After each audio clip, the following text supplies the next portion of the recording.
कल्पना कीजिए 5000 साल पहले की एक दुनिया जब न तो बिजली थी, न मोबाइल, न कार, न ही इंटरनेट, परंतु एक सभ्यता ऐसी थी जो इतनी उन्नत थी कि उसकी सड़कों पर नियोजित शहर बसते थे, जहां नालियां ढकी हुई थी, घरों में बाथरूम थे और कुआं थे और जगह जगह कचरा फेंकने का डस्टबिन था।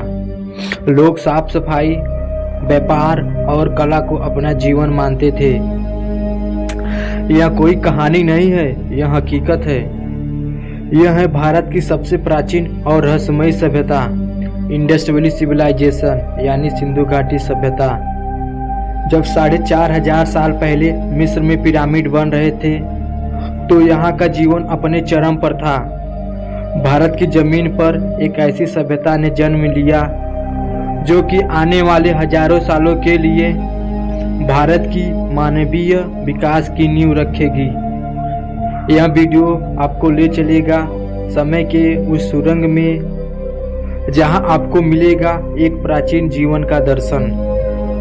कैसे रहते थे सिंधु के लोग, क्या खाते थे, क्या पहनते थे और कैसे व्यापार करते थे।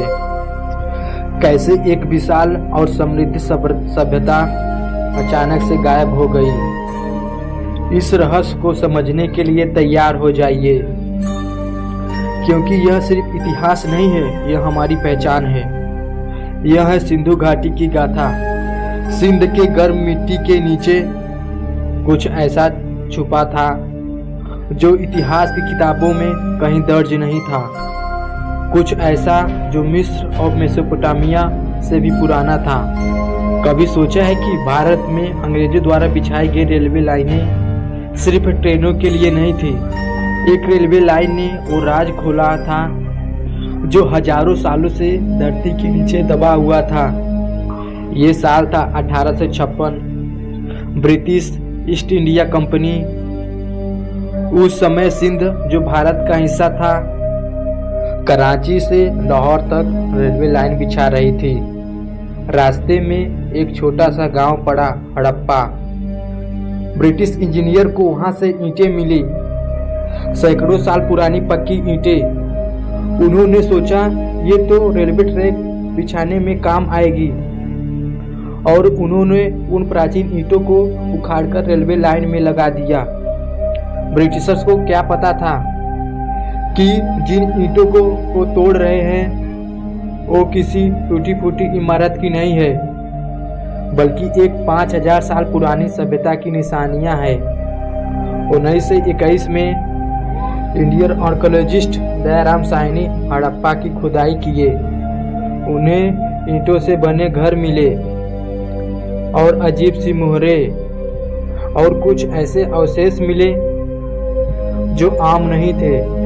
पहले तो सभी को ये लगा कि ये कोई साधारण पुरानी चीजें हैं, लेकिन जब इन अवशेषों की गहराई से जांच की गई तो सामने आया भारत के इतिहास का सबसे बड़ा और चौंकाने वाला सच। यह कोई साधारण गांव नहीं था, यह था एक प्राचीन और समृद्ध नगर, हड़प्पा।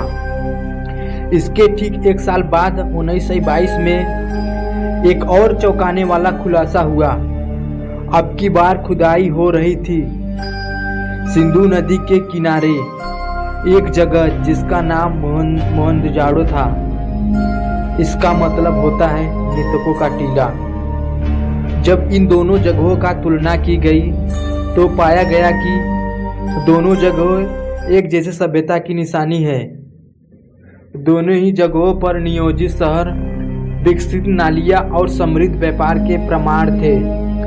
इन खोजों से सामने आई एक ऐसी सभ्यता जो लगभग 2600 ईसा पूर्व से 1900 ईसा पूर्व के बीच अपने चरम पर थी। चूंकि यह सभ्यता सिंधु नदी के किनारे फली फूली, इसलिए इसे नाम दिया गया सिंधु घाटी सभ्यता यानी इंडस वैली सिविलाइजेशन। लेकिन कहानी यहीं खत्म नहीं होती। आने वाले वर्षों में भारत में ऐसी दर्जनों जगहें खोजी गई जिनमें धोलावीरा, राखीगढ़ी, कालीबंगन, लोथल, चंदूदड़ो, बनवाली जैसे साइट्स खोजी गई। हर खुदाई ने एक नया रहस्य खोला और आज हम जानते हैं कि यह सभ्यता 23 लाख वर्ग किलोमीटर में फैली हुई थी, जो मिस्र और मेसोपोटामिया से भी बड़ी थी। इतिहास की यह पगडंडी हमें अब लेकर चलेगी उन नगरों की ओर जो 5000 साल पहले इंसानी बुद्धि का सबसे बेहतरीन नमूना थे। सिंधु घाटी सभ्यता का वैभव असल में समझ में आता है। इसको नगरों को देखकर ये सिर्फ ईंटें पत्थरों के ढांचे नहीं थे, ये थे उस समय की इंजीनियरिंग योजना और समझदारी के जीवित प्रमाण।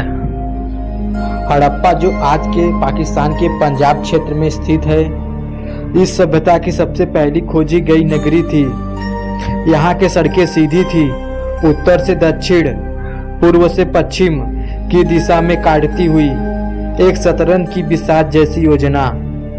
और अब हम बात करेंगे मोहनजोदारो के बारे में, एक उजड़ा शहर जहाँ इंसान अब नहीं सिर्फ कंकाल है, एक स्तूप जो समय के साथ खड़ा रहा और वो गहने जो एक महान सभ्यता की चमक दिखाते हैं।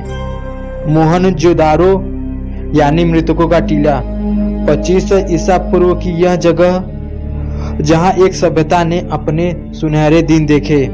यहाँ मिले पक्की ईंटों के घर, जल निकासी सिस्टम और विशाल स्नानाघर यानी ग्रेट बाथ। बताते हैं कि यह कोई साधारण बस्ती नहीं थी, लेकिन असली रहस्य छुपा है कंकालों में। कुछ कंकाल ऐसे मिले हैं जैसे लोग अचानक मारे गए हैं, कोई दरवाजे पर, कोई गलियों में। इनके चेहरे का डर और दौड़ते कदमों की गवाही देते हैं। क्या यह अचानक हमला था या कोई रहस्यमयी तबाही? यहाँ की महिलाएं मोती, सोना, चांदी और कीमती पत्थरों से बने गहने पहनती थी। हाथ से बने ये गहने आज भी उनके हुनर और समृद्धि की कहानी बताते हैं। और अब मिलिए मोहनजोदाड़ो की सबसे रहस्यमयी और खूबसूरत खोज से। एक छोटी सी कांस्य की मूर्ति, लेकिन उसके अंदाज में है एक पूरी सभ्यता की आत्मा। यह है डांसिंग गर्ल या कोई महिला, करीब 10 सेंटीमीटर की। यह मूर्ति किसी साधारण लड़की की नहीं है, बल्कि एक आत्मविश्वासी महिला की है। एक कमर पर हाथ और दूसरा खुला हुआ, चेहरा जैसे कह रहा है कि मैं जानती हूँ कि मैं सुंदर हूँ। यह मूर्ति हमें बताती है कि उस समय की महिलाएं आभूषण पहनती थी, कला जानती थी और समाज में उनका अहम स्थान था। इसके हाथों में कड़े हैं, बालों की स्टाइल है और शरीर की भाषा में एक शान है, एक सभ्यता का स्टाइल। यह कोई आम मूर्ति नहीं है, यह सिंधु घाटी की आर्ट और एटीट्यूड का प्रतीक है। एक तरफ ये महिला और दूसरी तरफ ये है बियर्ड मैन, दाढ़ी वाला आदमी जो हमारे प्रधानमंत्री जी जैसा लग रहा है। गंभीर चेहरा जो जैसे इतिहास के रहस्यों को छुपाए बैठा हो। दाढ़ी करीने से सजी है, सिर पर पट्टी बंधी है और कंधे पर ढीला योगा। शायद यह किसी पुरोहित, योगी या राजा की छवि है। इसका चेहरा शांत है, मगर इसके भीतर इतिहास की गहराई छुपी हुई है। यह मूर्ति हमें बताती है कि सिंधु घाटी में न सिर्फ कला और व्यापार था, बल्कि एक सोचने समझने वाला नेतृत्व भी था। सिंधु घाटी में आज तक कोई सिक्का नहीं मिला, क्योंकि उस दौर में मुद्रा का चलन नहीं था, लेकिन जो मिला वो था और भी ज्यादा रहस्यमयी। यह है मुहरे। कहीं एक सांड बना है, कहीं एक रहस्यमयी योगी बैठा है, 3 सिर वाला, सिंगों वाला, ध्यान में लीन। इन मुहरों पर खुदा हुआ लिपि अब तक पढ़ा नहीं जा सका है। न भाषा समझ में आई, ना तो इनका पूरा रहस्य खुला। माना जाता है कि यह मुहरे व्यापारी द्वारा इस्तेमाल की जाती थी। क्या आप जानते हैं कि हजारों साल पहले मोहनजोदड़ो के लोग विदेशों में व्यापार करते थे? हाँ, और वो भी सीधे मेसोपोटामिया से। सिंधु घाटी की मोहरें मेसोपोटामिया की खुदाई में मिली है। मेसोपोटामिया जो आज का इराक है, उस समय एक प्राचीन शहर था।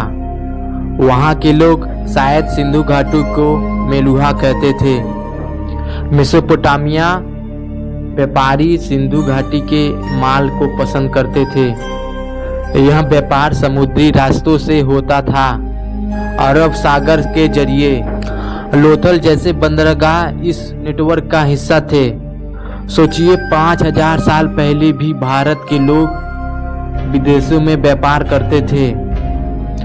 अगर आपको ये कहानी पसंद आई हो तो वीडियो को लाइक करें, सब्सक्राइब करें। हमारे चैनल को ऐसे ही ऐतिहासिक कहानियों के लिए बेल आइकन जरूर दबाएं। मिलते हैं अगली रहस्यमयी कहानी में।